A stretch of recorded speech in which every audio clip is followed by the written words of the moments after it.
Assalamualaikum warahmatullahi wabarakatuh. Pada kesempatan ini, kita akan membahas tentang teks prosedur. Sebelum lebih lanjut kita membahas KD tentang teks prosedur, terlebih dahulu kita akan membahas KD dan tujuan pembelajaran yang akan kita capai.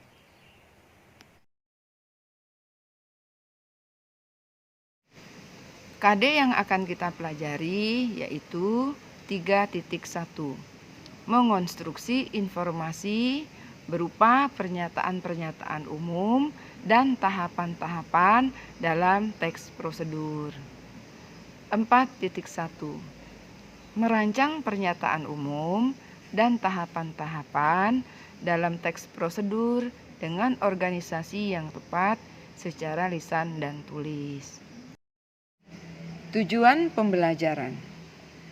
Melalui pendekatan saintifik dengan menggunakan model pembelajaran discovery learning, peserta didik dapat mengonstruksi informasi berupa pernyataan-pernyataan umum dan tahapan-tahapan dalam teks prosedur, serta terampil merancang pernyataan umum dan tahapan-tahapan dalam teks prosedur dengan organisasi yang tepat secara lisan dan tulis, dengan sikap kritis, kerjasama, dan komunikatif.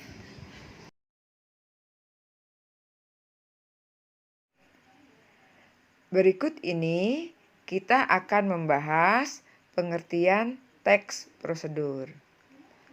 Teks prosedur adalah teks yang berisi langkah-langkah yang harus ditempuh untuk mencapai tujuan yang diinginkan dan terdapat penjelasan atau keterangan dalam langkah-langkah tersebut. Misalnya, kalian sedang mencari tulisan cara memutihkan wajah melalui internet. Nah, pada teks tulisan tersebut akan ada cara atau langkah-langkah bagaimana memutihkan wajah sehingga menghasilkan wajah yang putih bersih seperti yang kamu inginkan. Cara yang disajikan pun berupa langkah demi langkah secara berurutan. Pengertian teks prosedur berikutnya adalah teks yang berisi cara, tujuan untuk membuat atau melakukan sesuatu hal dengan langkah demi langkah yang tepat secara berurutan, sehingga menghasilkan suatu tujuan yang diinginkan. Teks prosedur biasanya terdapat pada tulisan yang mengandung cara, tips, atau tutorial untuk melakukan langkah-langkah tertentu. Selanjutnya, kita akan membahas tujuan teks prosedur. Tujuan teks prosedur adalah untuk menunjukkan atau menjelaskan bagaimana mengerjakan sesuatu dengan langkah-langkah yang urut dan memudahkan pembaca maupun pendengar agar dapat mengikuti langkah atau perintah dari isi teks yang tujuan akhirnya bisa sesuai dengan keinginan pembaca maupun pendengar. Selanjutnya, kita akan membahas macam-macam teks prosedur. Macam-macam teks prosedur. Ada 3 jenis teks prosedur. Di antaranya, 1. Teks prosedur sederhana. Merupakan suatu prosedur yang bisa dilakukan hanya dengan 2 hingga 3 aksi atau 3 langkah saja. 2. Teks prosedur kompleks. Merupakan prosedur yang di dalamnya terdapat aksi atau langkah-langkah yang banyak atau bisa dibilang cukup rumit. 3. Teks prosedur protokol. Merupakan prosedur atau aksi atau tata cara yang juga langkah-langkahnya tidak terlalu rumit sehingga mudah untuk dipahami. Selanjutnya, kita akan membahas ciri-ciri teks prosedur secara umum. Adapun ciri-ciri teks prosedur secara umum. 1. Berisikan langkah-langkah. 2. Disusun secara informatif. 3. Dijelaskan secara mendetil. 4. Bersifat objektif. 5.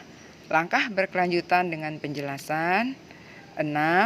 Menggunakan syarat atau pilihan. 7. Bersifat universal. 8. Bersifat aktual dan akurat. 9. Bersifat logis. Berikutnya, kita akan membahas struktur teks prosedur. Struktur teks prosedur. Teks prosedur memiliki struktur sebagai berikut. 1. Judul. Judul pada teks prosedur ini diartikan sebagai suatu aktivitas atau kegiatan yang akan dibuat atau dilakukan. 2. Kalimat pengantar. Kalimat pengantar di sini diartikan sebagai pernyataan pembuka di dalam menyampaikan tujuan penulisan. 3. Bahan dan peralatan. Bahan serta peralatan diartikan sebagai rincian bahan serta juga peralatan yang digunakan selama proses produksi atau pada aktivitas yang dilakukan. 4. Tahapan proses ditulis secara berurutan. Merupakan tahapan atau tata cara atau proses yang harus dilakukan sesuai dengan prosedur. Yang tentu pada tahapan ini harus dilakukan secara berurutan dari awal hingga akhir. Artinya, tidak boleh ada satu yang terlupa atau yang tertukar. Selanjutnya, kita akan membahas kaidah kebahasaan teks prosedur. Seperti teks lainnya, teks prosedur juga memiliki ciri kaidah kebahasaan sendiri, yaitu sebagai berikut. 1. Konjungsi temporal. Pada teks prosedur akan banyak sekali dijumpai konjungsi temporal atau kata penghubung yang menyatakan hubungan waktu. Setelah itu, lalu, kemudian, berikutnya, selanjutnya, itu merupakan contoh konjungsi temporal atau kata penghubung yang menyatakan waktu. 2. Terdapat kata kerja imperatif atau kata perintah. 3. Terdapat verba material dan tingkah laku. Verba material merupakan sesuatu yang mengacu pada tindakan fisik, sedangkan verba tingkah laku merupakan tindakan yang dilakukan dengan ungkapan. 4. Partisipan manusia. Partisipan manusia merupakan orang yang ikut serta dalam teks prosedur tersebut. 5. Terdapat bilangan sebagai penanda urutan. 6. Terdapat kalimat interrogatif atau kalimat yang berisikan pertanyaan. 7. Terdapat kalimat deklaratif atau kalimat yang berisi pernyataan.